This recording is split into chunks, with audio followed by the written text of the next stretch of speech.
Let's see if this thing works. Can you hear me? Awesome. So I have a slightly different slide deck I'm going to go through with you guys. Hope you're all ready for it. Just keep coming in and you'll probably catch at least a good chunk of the presentation. Let's see.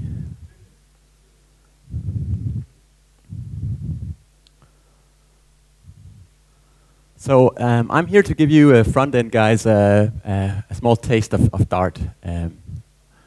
I don't know if how many of you actually know Dart up front, but I'm going to tell you why you should care about it, and you can probably tell me why you probably don't yet.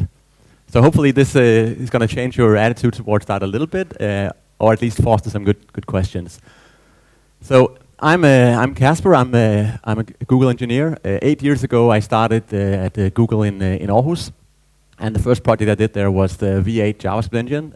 So that was my that's my baby, and it's running pretty well in Chrome, and I think it has a big impact on web performance everywhere. Something that we're very proud of. After some years, though, I got this idea that maybe just making JavaScript faster was not necessarily the ideal way of making web app developers more productive. So this notion of building a new platform, a new language, came to mind, and I started a project called Dart, and this is what I'm actually here to tell you about. If you want to hunt me down in a break and talk about V8, that's fine too. So Dart, how many people here actually know Dart? Oh, there's a bunch of people here. So a lot of people actually ask me, hey, what is it really? It sounds like you want to do everything.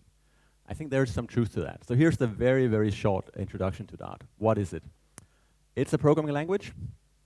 It has integrated development tools, and it comes with a rich set of core libraries. So like language, tools, libraries. We want to do everything.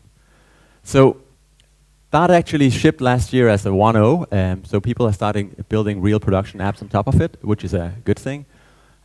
We have this notion that shipping often and shipping very, very frequently is a good thing because it gives you the latest stuff in your hands a lot earlier. So we actually went through a number of versions already, and we're at 1.6. We follow the Chrome release cycle. Like every 6 weeks, we publish a new stable release.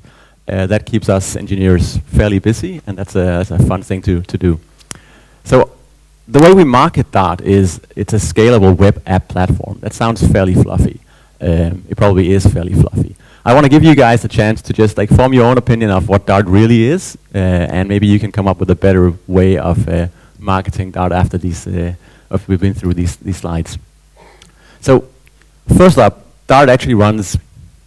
I'd like to say everywhere. It's clearly not true at all, but it runs everywhere I care about. It's probably not true at all either, but it runs on mobile phones, on tablets. It runs on laptops and on desktop machines, but it also actually runs on servers. So Dart is an option for writing code that runs on your servers, on our servers or on anybody else's servers, and across these mobile devices and desktop machines.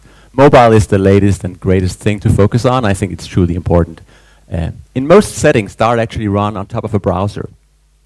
And in that setting, we have the option of either embedding a Dart native VM that can run Dart code without any sort of translation other than to native code through jitting, or we can run it as translated to JavaScript.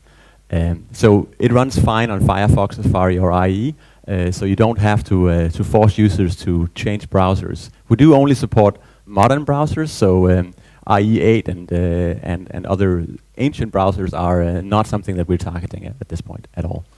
On the server side, the only way of really running Dart is on our native VM, but I'm going to give you a little bit more of insights into that later. So let's just get going. Let's dive into the language, and you'll get a little bit of a taste for what Dart is and how it looks like. So the Dart language is, I'd like to say it's unsurprising. It's object-oriented, and it, to most developers, it feels like it isn't really a big deal. I kind of like that. When we came out with it, people called it boring, and I was very happy. It's designed to be a little bit boring.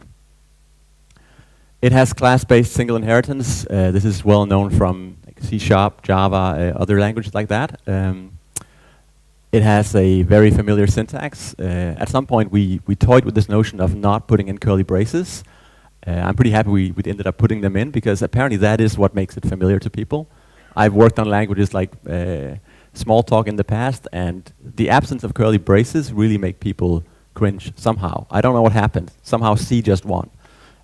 We have proper lexical scoping, and maybe the biggest thing that we have that most other languages don't have yet is this notion of optional static type annotations. That means that you can add type annotations to your variables, fields, and return types where it matters to you, where you feel like it's documenting the intent of your code better, but the system doesn't really care about these annotations in the sense that they don't affect the runtime semantics. So if you add them or remove them, the system will do the same thing. Clearly we can give you better warnings and hints and those things if you provide more, but it's really up to you to see if you feel like writing a complex type here is worth the effort of typing it. So how many people here actually write JavaScript code? That's what I thought. So I'm going to start out assuming that you all know JavaScript, and we'll take it from there. So here's the first Dart program for a JavaScript developer. Looks a little bit foreign. Here's a main function. If you notice that there's no function keyword prefix here, so we just decided that was kind of noisy. Why put it in? So that's gone. Other than that, the curly braces there, you should all be comforted by that. We have local variables, no surprise. They don't have to have a type, so here's a greeting local variable with a hello world string. This looks like JavaScript to most people, I guess so.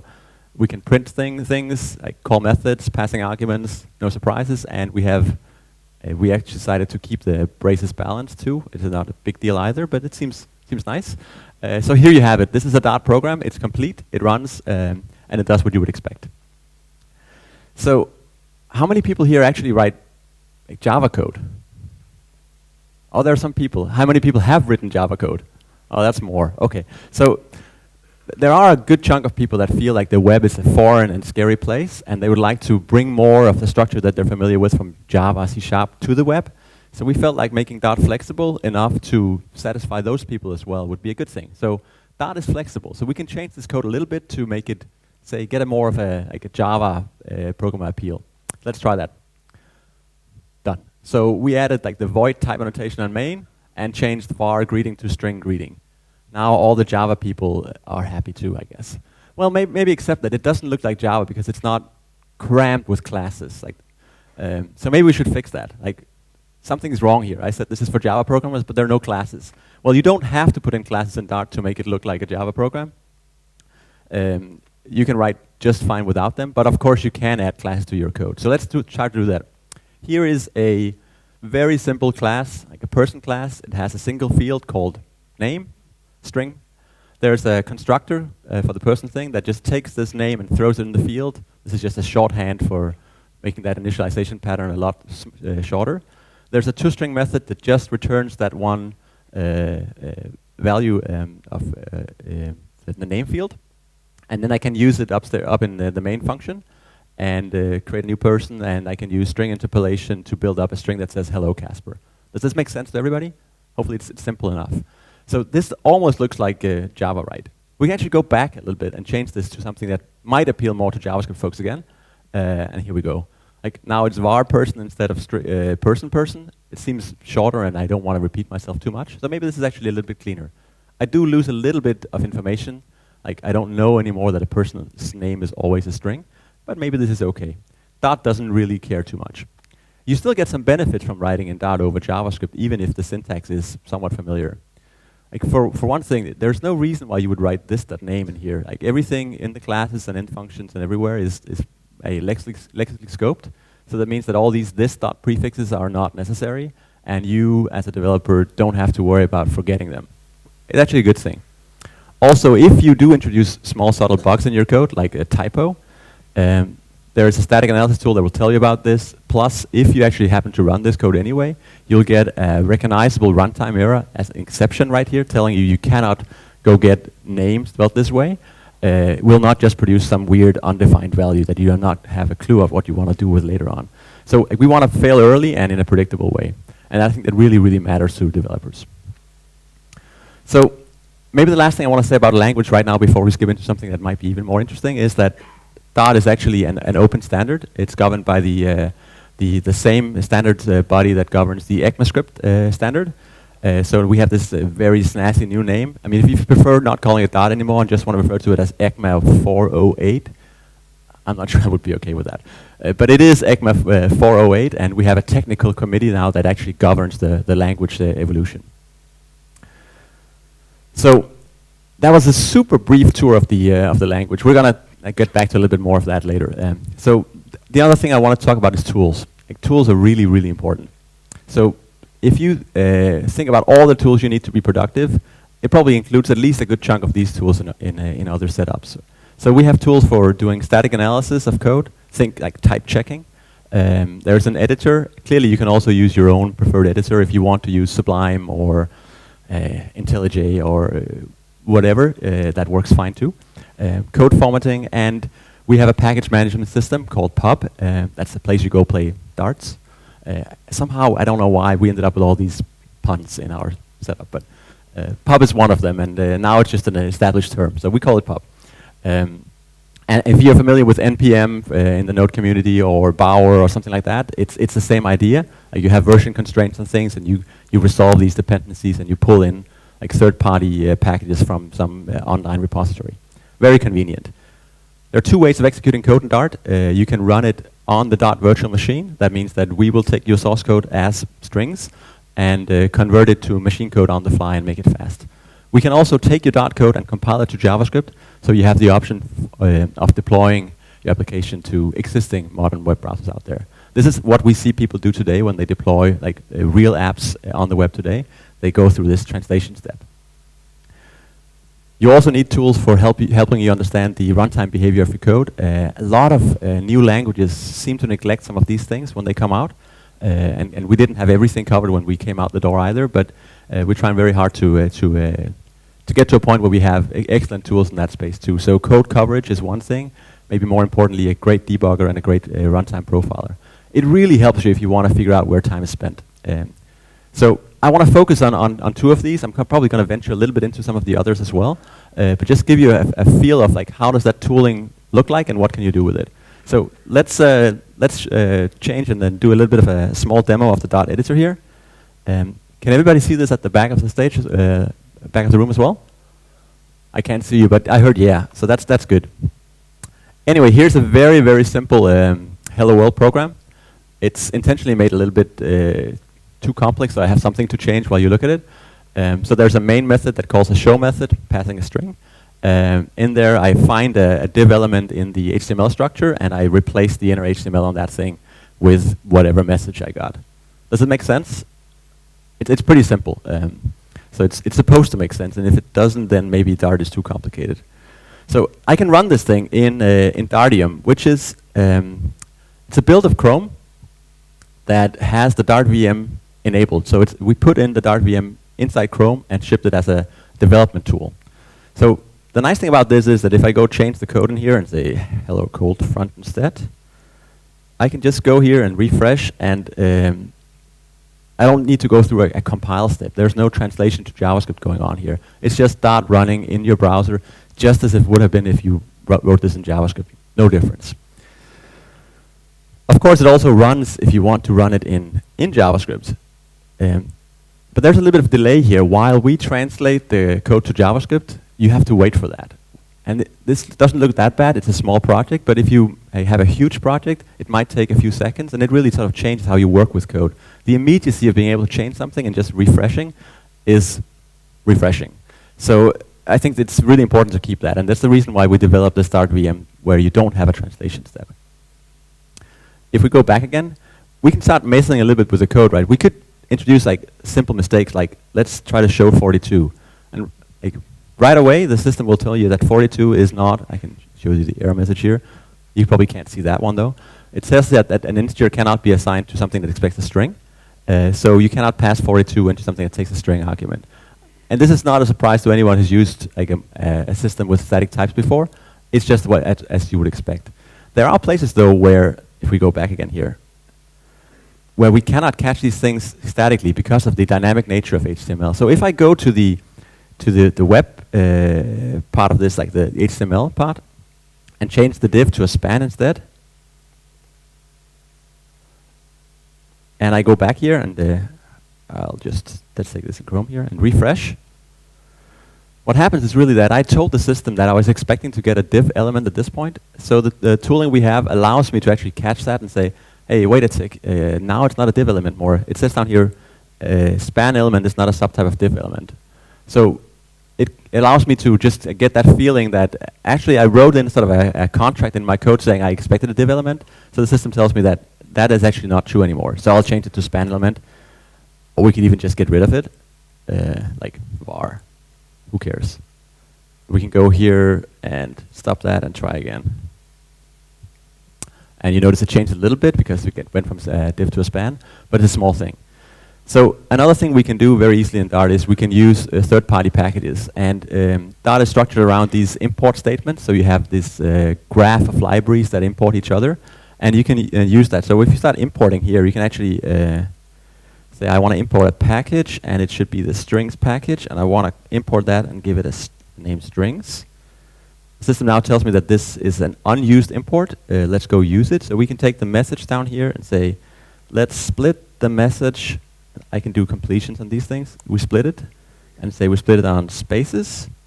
Then we want to map the individual strings we get out of that through something like strings dot capitalize.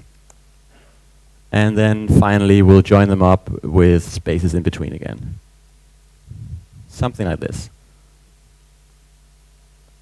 Apparently, I went for a too big font this time. Here you go. So if I save this and I go to here and refresh, you get the capitalized per word thing. It just shows you that like I got a few code completions while I worked on the code. I don't have to remember that it's called capitalize, split. Even the imports are structured enough that I can complete them. This is what you get from having a system that's a little bit more structured and a little bit more friendly to tools.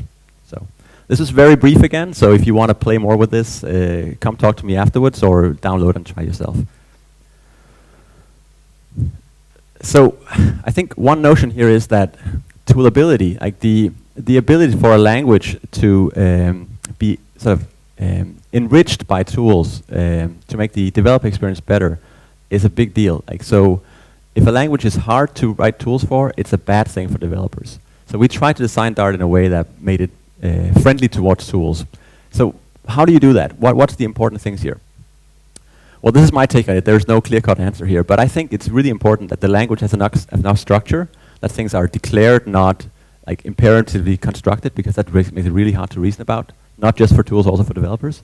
But you have to have enough structure to allow efficient analysis. It doesn't really help you that you can analyze things and compute that this is the only way it could be in 10 or 15 seconds. It has to be instant. The other thing that I think is truly important is that the analysis results have to have a form where the developer can actually understand them afterwards. Some systems are going more towards like type inferencing with very complex type inferencing algorithms. And when it works, it's great. And for proving things about your code, it's also kind of nice. But to help you build great tools, it's really bad, because if you change the code a little bit, it's really hard to predict what will happen when the analysis results come out on the other side of this complicated algorithm. Basically, as a developer, you have to understand how the inferencing sort of works, and maybe sometimes even to a high degree of detail. This is why we added explicit static type annotations to Dart. This is a way of developers like putting in extra information in the code to make it much easier for us to give predictable and good understandable results. Libraries. This is a really big deal. Clearly Dart is a younger system than say JavaScript. So that means that when it comes to third-party libraries, we have way less to choose from than JavaScript has. When it comes to built-in core functionality, we have way more.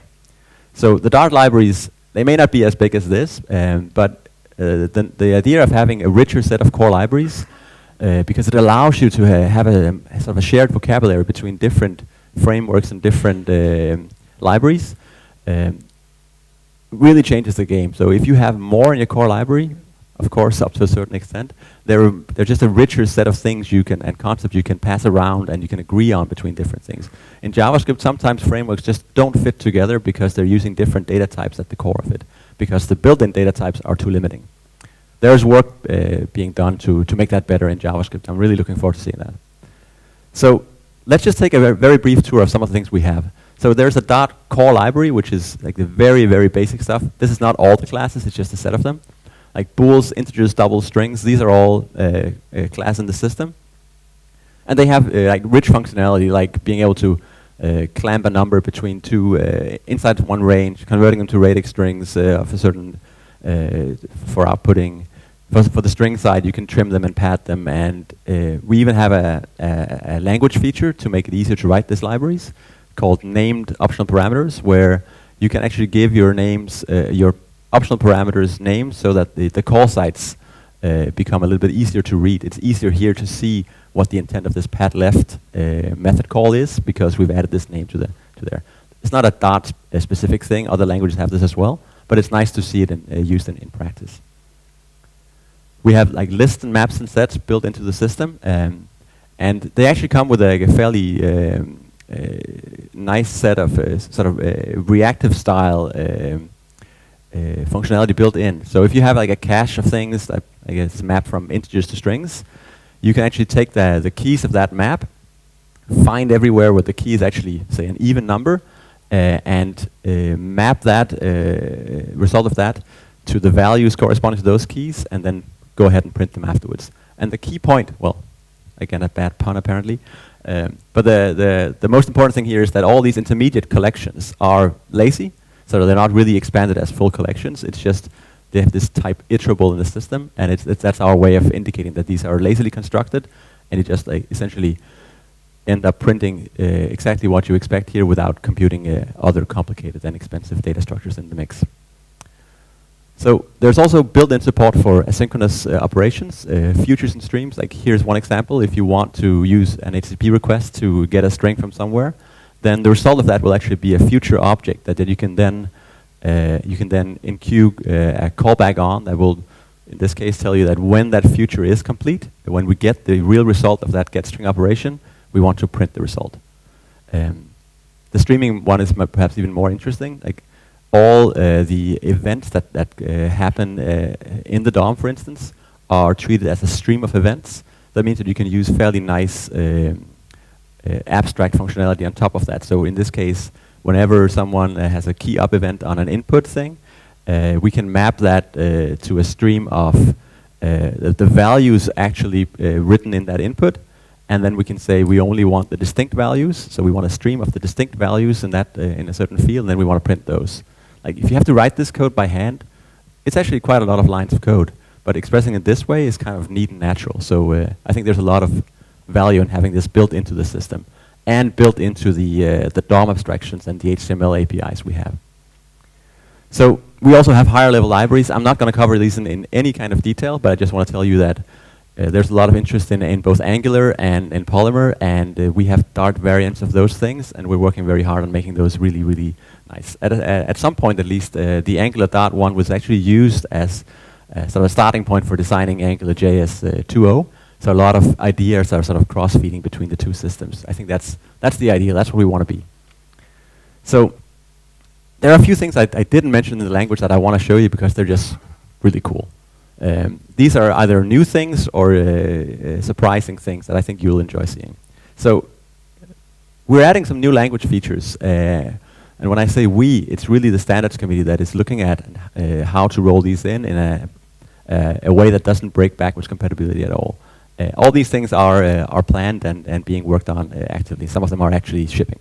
So we're adding enumerations to the system. There's no big insights there.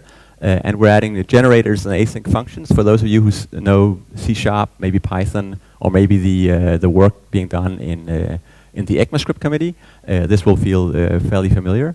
And we have a support for something called deferred loading. Enumerations, as I said, are fairly easy. It's like throw in a new keyword, enum, and then allow people to define essentially types that have a fixed set of possible values. This is more interesting. Generators and async functions. Let's take a look at that. What is that? Well, in Dart and in other languages, there are like 4 types of functions. There are things that return or produce just one value. That's one dimension here. And there are things that produce many values. There are things that do these things in a synchronous way and things that do these in an asynchronous way. So your regular method produces like one value, and let's say it has the type t. If you want to change that to producing multiple values, you actually change that and make that return some sort of iterable of t. Maybe it computes this set of values lazily. It doesn't really matter. It's still producing multiple values of a certain type. in a synchronous way. In the asynchronous case, if you just produce one value, if you cannot produce it right now, what you want to return instead is a future of that type. So that later, when the value is computed, then you can pass that and things can continue the computations. If you're actually producing many values, you have a stream of events instead. So that's the asynchronous way of producing multiple values. So let's focus on the future case here, just for a little while. Here is probably the worst piece of Dart code you'll see today, unless you start typing in some of your own. The main takeaway is that in that main method, there's a repeated request of an animation frame. You say windowed animation frame, and then say, when that happens, I want to run this tick method. Inside the tick method, there's some funny business about clearing an area of the screen and then like filling in some rectangles that seems to move. And then there's this check that if we're still running, we need to request another animation frame and then essentially enqueue the same or register the same event handler for that. This is not an uncommon way of writing like these kind of loopy things when it comes to dealing with events. It doesn't feel very natural. It doesn't express the loop very well. So we're adding support for await and async methods. So you can mark the main method as being asynchronous, and that allows you to use the await keyword inside the implementation. So you can turn this loopy thing into something that it really truly is a loop. And you can say await window.animation frame. That will actually essentially return from this main method without completing the future that is implicitly returned by main. So it's not blocking, it's still completely asynchronous, but it just means that this method will not continue executing the context of clear rect and all that stuff before we get that animation frame. It's a fairly advanced feature, but it does allow you to write these asynchronous patterns in a much, much nicer way. So we haven't shipped this yet. Like, we're working on a way to transform your code that looks like this into basically what you saw before. And then we are adding it to the language and working with the committee on doing that. But the nice thing is that it actually works for anything that returns a future. So our libraries are ready for this. Everything that is asynchronous and returns a single value already returns a future. It doesn't like take a callback function or something else. Everything returns a future. So here's the animation frame thing. It returns a future of num, and there's some documentation for that as well. But the core takeaway is that once we add this await thing, you'll be able to use it against everything, not just things that we've gone and marked as async. Everything that returns a future can be the target of an await thing. So that means that we can actually roll this in a very nice way. And this is not accidental. We kind of thought a little bit about this beforehand. So I mentioned that there are actually 4 types, and we just looked at the future kind here. The others are also interesting, but we add in special syntax for this async future case, and you saw this is basically a modifier on the method body. So it looks something like this. We're actually doing the same with all the others. Well, in the synchronous producing one value case, we already had that. So that looks like no modifier. But in the other 2 cases, we're adding a sync star and an async star modifier. It may look a little bit foreign. Hopefully you'll get used to it at some point. Along the bottom line, where you have the synchronous operations, these methods can now use this await keyword, which makes them. Some people on the team like to refer to it as blocking in a non-halting way. Not sure I really like that. It feels very, very wrong. But at least you can use this await construct to do like local CPS transforms. And the multi-value producing variants here get this option to use yield as a keyword. That is a way of producing one value at a time. So we basically take this asynchronous and generator things pretty seriously, and we're adding the support for it. I think this is going to be a killer feature. The other thing I wanted to mention is deferred loading. Some people refer to this as lazy loading, so that's the reason I put in this picture of probably the most lazy guy I've seen in a while. Anyway, the deferred loading is a way of not having your application load in all code it might eventually need from the get-go. You just want to fetch in the bits and pieces that you need as you need them. So the way it looks in Dart is actually we have special syntax for marking a specific library as a deferred import. And that means that you have now the option to, down in the second last, third last line, you can load the library that returns a future, and you can await that future if you want to. And that means that it doesn't block here, it actually still continues running, but once load library returns, that code is fetched in, and you can enable the analytics controls or whatever it is you want to. Clearly, you don't have to start loading these when you start your application, so it might be when the user clicks some sort of menu thing, like the settings page, go fetch the code for that. We just wanted to have built into the system, built into the developer experience, so that it's nice and easy to work with. Maybe the most important thing, and this is the best piece of feedback we get from people using Dart, is that they feel more productive. So we started looking at, like, why is that? And of course we have some ideas, and when we started designing Dart, what would contribute to higher productivity. And we thought that, like, if we give people a more expressive language that's more where it's easier to write concise, correct code, that's going to be a major win. I think it is a major win. If you give people great tools, that really helps too. If you give them rich libraries, they don't have to write all the code themselves. That's good too. But I think there's something really missing here. Something that is a little bit more subtle. It's not just about having an expressive language or great tools and rich libraries. There's something about unsurprising semantics that really, really changed the game. So I think if this is how you feel every day, then you're probably not very productive. So if you have to stare at your code every now and then and think, what the hell happened here? I'm not sure. What is this? I don't even. Then I think you have a real problem. Like, clearly that happens in every language, but if you can minimize that and get more, like, of the good stuff, like that feeling where you feel like let's say you're on fire, that's where you want to stay. That's the zone you want to be programming, and you don't want to constantly, like, be on the lookout for these weird, subtle details. So my take on it is, I think if you find yourself always worrying about subtle details in your front-end code, and by subtle details, I think of things like, did I remember that this prefix, or is this actually bound to the right thing here? Will this thing be undefined? Did I have a typo here? If you always have to worry about these things, I think you're distracted. I don't think you're actually necessarily focused on providing value for your users. That sounds a little bit sleazy, right? People tend to say that a lot in Mountain, where I go, like, providing value for people. Anyway, I said it too. I think you're distracted. And I think you're less productive than you can be. And I think you might be ready to try Dart. But don't take my word for it. Clearly, all this productivity is nice, but, like, the reason why, the reason why I got excited about doing Dart initially was also for performance reasons. I started out doing V8, and I think we did put in some nice performance improvements in there, and it was clear that, like, web developers react very well to that. So we wanted to try to do the same for Dart.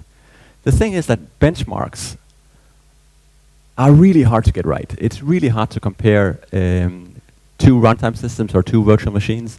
It's even harder to compare two languages. Doesn't really stop us from trying, so I'm going to try. So here's one graph. I'm actually going to tell you almost nothing about the benchmarks. I'm just going to, like, show you the performance difference here and show you how murky and hard to reason about it can be. This is a graph where the top line represents the best performance. That's the Dart native VM. That's the VM that can run .dart files. The next line is actually V8 running a handwritten version of this benchmark in pure JavaScript. That's the yellowish line. And the bottom line, the slowest version, is the Dart compiled to JavaScript. So for certain benchmarks, this is what we see. Like, the Dart VM is the fastest, but the JavaScript we generate is slower than what you would have written by hand. Clearly, that's not where we want to be, but that does happen for some code. We have some more checks, like index checks on arrays and stuff like that we put in, and we pay a price for that unless we can prove we don't need them. Other benchmarks have a different picture where this is a Richards benchmark. Most of these benchmarks are actually from the Octane benchmark suite, which is used to track JavaScript performance as well. So it's not that the JavaScript engineers haven't tuned for this. They know about this benchmark and have been using it for a while. But here, like, the Dart VM is the fastest, but the JavaScript version that is written by hand or compiled by us is about the same performance. And sometimes, luckily, we also see the other case where, for slightly weird reasons, the compiled code, the reproduce from the Dart to JavaScript compiler, can be a little bit faster than what you would have written by hand. Again, the Dart VM is a little bit faster here. It makes use of, in this case, I don't know if you're familiar with these streaming instructions that modern CPUs have, where you can operate on like 4 floating point values in one instruction. We use that in this tracer benchmark.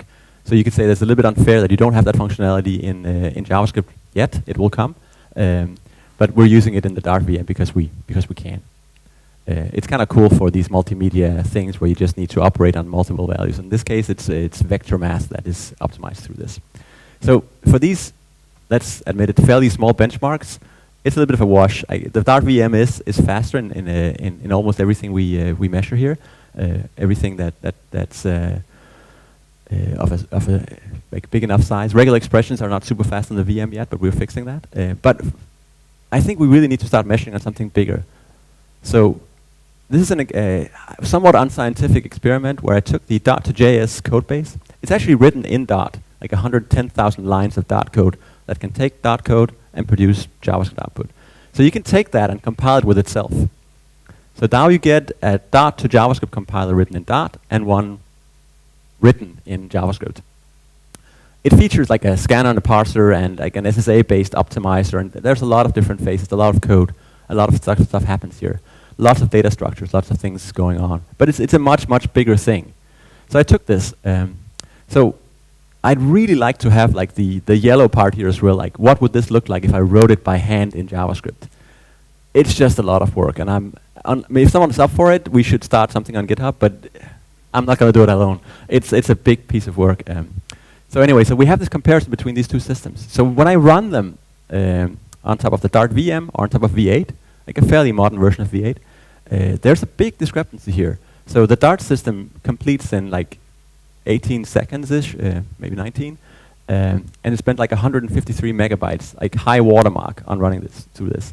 Whereas V8, when running exactly the same kind of code, spends like more than 50 seconds and more than 3 times as much memory.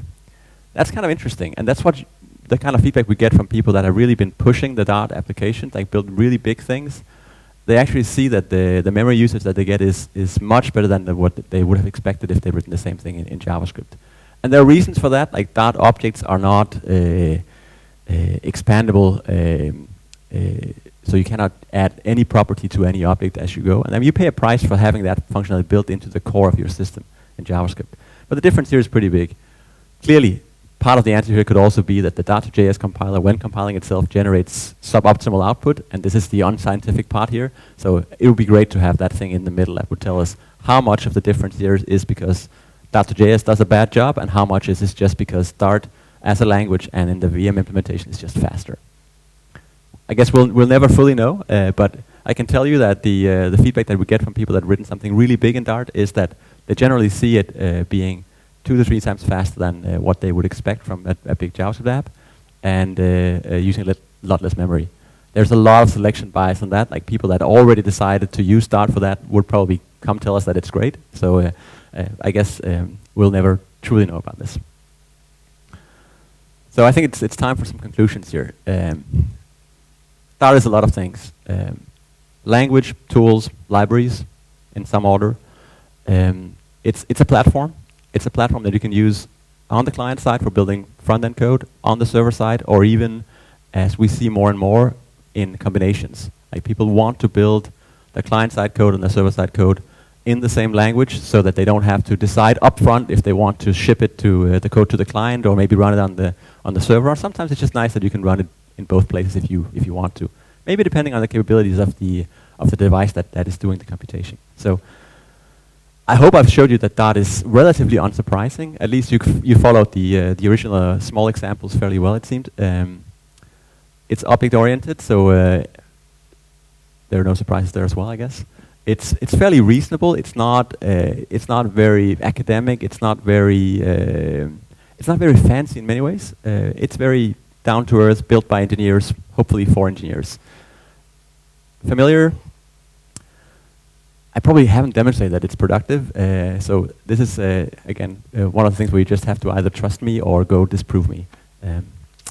It's actually fully open source, so in addition to being an open standard, the implementation is also available on a variety of different repositories, and it's fully open source under a very permissive BSD license. So you can actually take this code and run with it without telling us about it, which is a good thing. And it's actually ready to be used today. It's not a pipe dream. It's not something that at some point will ship and be available. You can build things and ship things today, and we have numerous people that have already done this. At some point on a Reddit thread, I remembered someone saying that someone announced that they built this new Dart thing and they shipped it and they were very happy. And this guy said, why do I care? I mean, I go to the web page and I run it, and it's just a web app. I can't tell it's Dart. And that's exactly the point, right? Like, he shouldn't care as a user. But clearly for us developers, we were very excited that it was Dart. So it's ready to be used today by you. And if you're interested in maybe looking at Dart as your new platform for the web, you can use it today, and you can just go to dartlang.org and get a feel for how that works out. Remember, Dart works across the modern web browsers, and it's a pretty good option for building at least applications of a certain scale. That's it. Thank you.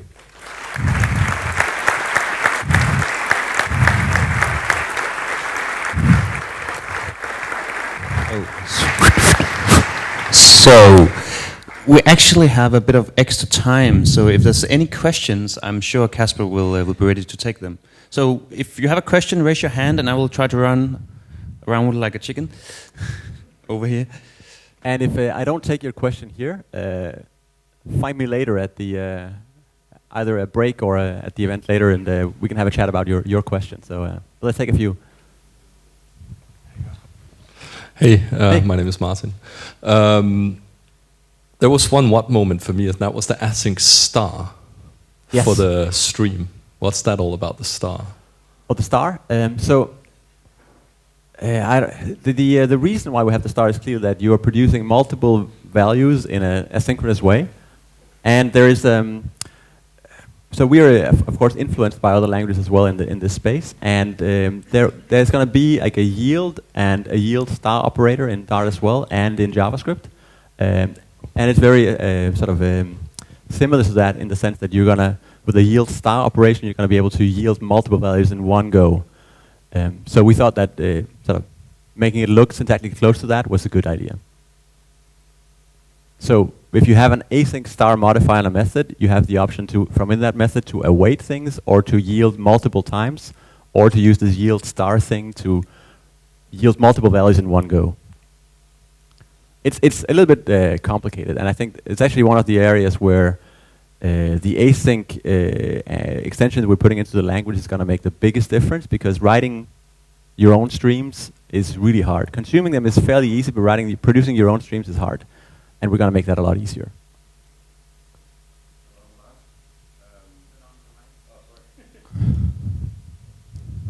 Hi, Lars. I was wondering, when can you package Dart apps for Android and maybe iOS? And how do you exploit the multi-core architectures so it's not just single core like JavaScript is limited? So let me take the second question first. So when it comes to multi-core, so we are a little bit constrained by the fact that we are translating to JavaScript. So when running in a browser, your best option is to use web workers. And so we have an API that is very web worker-like. We call them isolates. They're like independently executing units of computation, and they can communicate with message passing. And this is also what we're pushing on the server side. So essentially, you don't get multi-threading within one isolate, but you can spawn a lot of isolates and have them run concurrently, even in parallel on platforms that support that, and also in the browser if you have web workers. So that's our sort of story around concurrency. Clearly, a lot of people are sort of moving in the same direction with like shared nothing concurrency models, like actor-based models. So I think there's something to it. I just don't think we've built out the right abstractions to make it approachable and nice to use yet. It's kind of hard to write stuff that way, and there are certain cases. Imagine you want to do multi-threaded rendering of some complicated scene graph, ray tracing, whatever. Then like, you want to share that big scene graph so that the individual renderers don't have to copy all that stuff around. And that's also sort of an unsolved problem in Dart. So our story around that is essentially like JavaScript, except that we want to make it more lightweight to fire up these isolates, especially on server side where like one isolate per request would be an interesting model for it. Also, when it comes to security. The first question was around, maybe you could repeat the question? Packaging for Android and potentially iOS. So as a Dart developer and as a Dart engineer, I'd love to see us ship that fairly soon. We are experimenting with being able to essentially write a Dart application that uses like a content shell, which is like a slimmed down version of Chrome or WebView on iOS, and just basically bundle that together and ship that as an application. And it actually looks kind of promising. The biggest part that is causing us a little bit of a headache and a lot of work is around integration with all the native stuff, right? So you want to make that very seamless. Being able to ship something on Android without access to all the native APIs doesn't really help you that much. So that's the biggest thing that we're trying to come up with a general solution for, but that makes it a much harder problem. It's not just shipping a Dart app, it's shipping a Dart app with access to all the underlying stuff. Hi. How do you integrate with other JavaScript libraries? Do you have to be converted to Dart on the front end, or can you just import jQuery? So, well, jQuery is a little bit of an extreme thing, but no, clearly you can import something like jQuery. I'd like to think you don't have to, but anyway, the short answer is you can interact and interrupt with existing JavaScript code, and there is a built-in library called Dart::JS for doing just that. I think most, if not all, of the applications we've seen deployed in Dart have had a few parts that were existing functionality that they just wanted to reuse. And in that sense, I think that's probably going to be the norm going forward too, that there will just be functionality out there that you want to rely on, that you don't want to pay the price of porting and maintaining. So analytics or small snippets and parts you just want to bring in works pretty well that way. So there is a way of doing that, and it's being used. Like we have another speaker coming up here. Good. So let's give Kasper a hand.